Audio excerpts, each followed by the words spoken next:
Pour certains habitants, c'est un cauchemar, une problématique récurrente, les ascenseurs en panne. Des députés donc viennent d'adopter une proposition de loi visant à sanctionner un délai trop long de réparation. Mais pour les professionnels, impossible de tenir les calendriers. Il manque de bras.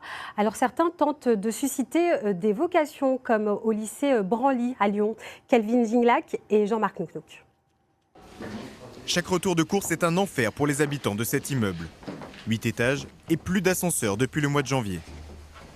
Moi j'appuie et je dis que ça ne marche pas. C'est embêtant pour les personnes âgées ou les personnes qui ont du mal à monter les escaliers. C'était censé le réparer là le 7 février et il nous dit qu'apparemment ça va être réparé en mars.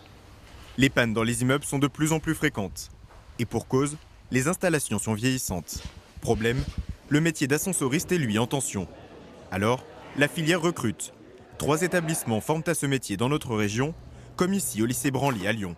Tout est compacté en fait pour faire à nouveau travailler les élèves sur la découverte des schémas, des câblages, de la vie de cet appareil en fait. Ce matin, journée portes ouvertes pour attirer des candidats. Un métier technique qui nécessite une vraie polyvalence. C'est un couteau suisse en fait. Ils doivent être capables de gérer des problématiques techniques complexes dans tout ce qui est commande, communication des appareils entre eux, électrotech, mais ils doivent être aussi capables de mettre en œuvre un savoir-faire manuel pour générer une remise en service sans problème. Mehdi est sorti de cette école et n'a jamais eu de soucis pour travailler.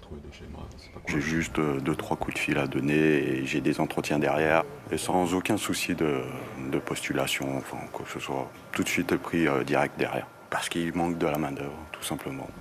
Depuis 2 ans, la formation est devenue un BTS, un diplôme plus valorisant pour attirer davantage de jeunes.